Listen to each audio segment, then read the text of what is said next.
नमस्कार।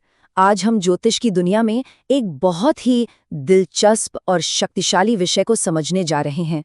क्या होता है जब मंगल यानी आग का गोला हमारे कुंडली के चौथे घर में बैठ जाता है, जो कि हमारे सुख का, हमारे आराम का घर है?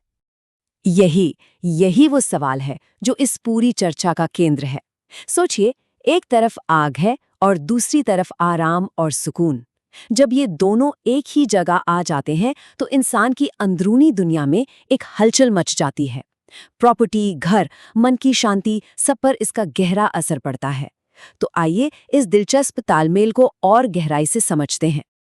आज की इस चर्चा में हम इन 5 जरूरी हिस्सों पर बात करेंगे ताकि इस ज्योतिषी योग की पूरी तस्वीर साफ हो सके। तो चलिए, सबसे पहले कहानी के 2 मुख्य किरदारों को समझते हैं, चौथा घर और खुद मंगल ग्रह।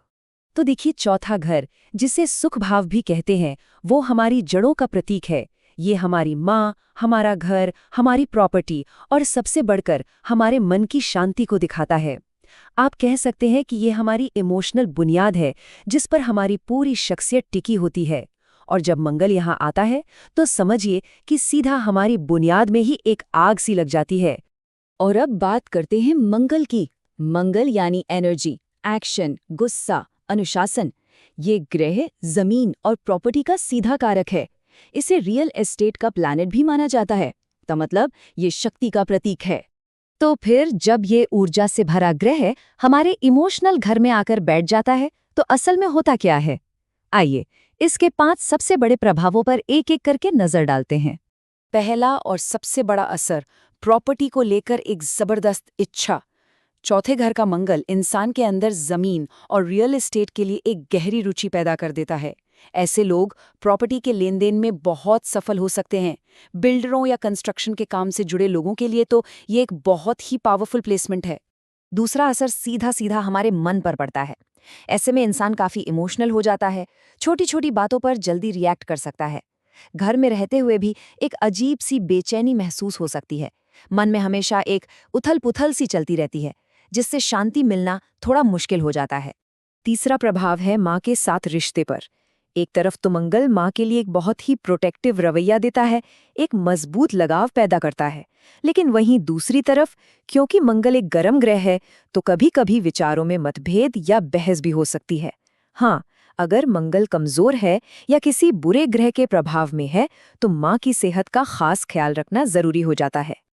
अब क्योंकि मंगल का स्वभाव ही उग्र है, तो इसका चौथा असर घर के माहौल पर दिखता है। ये घर में बहस का माहौल बना सकता है। घर में वो जो एक सुकून और शांति होती है, उसमें कमी आ सकती है। परिवार में इंसान का स्वभाव थोड़ा हावी होने वाला, थोड़ा डोमिनेटिंग हो सकता है। इसलिए इमोशनल समझदारी यहाँ बहुत काम आती है। और 5वां प्रभाव जुड़ा है गाड़ियों से। मंगल अक्सर तेज रफ्तारी का शौक देता है, पावरफुल गाड़ियों में रुचि जगाता है, लेकिन इसके साथ ही छोटी-मोटी चोट या दुर्घटना का खतरा भी बना रहता है। इसलिए हमेशा यही सलाह दी जाती है कि गाड़ी चलाते समय थोड़ा सावधान रहें। पर मंगल का असर सिर्फ चौथे घर तक ही नहीं रुकता।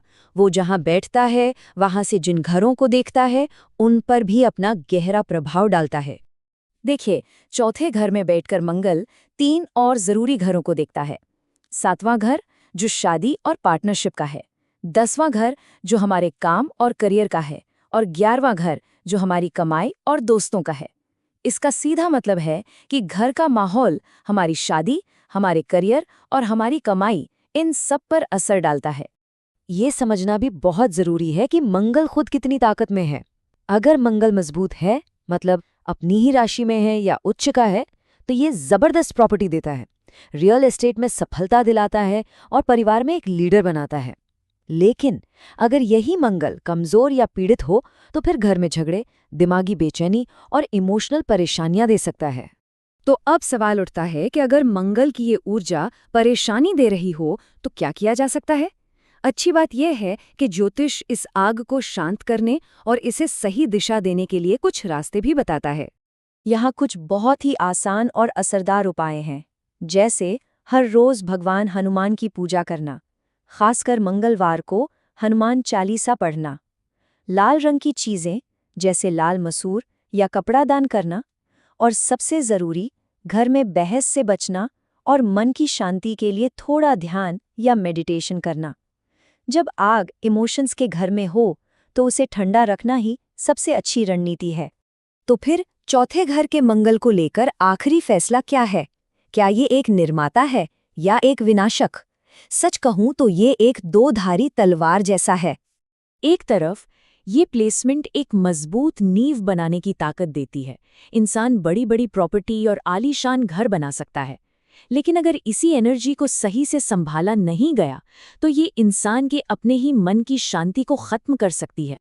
ये बात इस स्थिति के सार को बहुत खूबसूरती से समझाती है कि जिस आग से आप घर बना रहे हैं, ध्यान रहे कि वो आग घर के अंदर के सुकून और प्यार को ही न जला दे। एक और बहुत ही जरूरी बात, जब मंगल की ऊर्जा को अनुशासन में रखा जाता है तो ये आपको प्रॉपर्टी भी देती है, अधिकार भी देती है और ताकत भी। लेकिन जैसे ही ये बेलगाम होती है, ये सीधा आपके इमोशनल बैलेंस पर हमला करती है। तो निचोड़ क्या है? निचोड़ ये है कि इस जबरदस्त एनर्जी को पहचानिए और इसे बहस या बेचैनी में बर्बाद करने के बजाय इसे कुछ बनाने में लगाइए, कुछ क्रिएटिव काम में लगाइए। अपनी नींव बनाइए, अपना घर बनाइए, लेकिन अपने मन की शांति की कीमत पर नहीं। यही चौथे घर में बैठे मंगल का असली रहस्य है।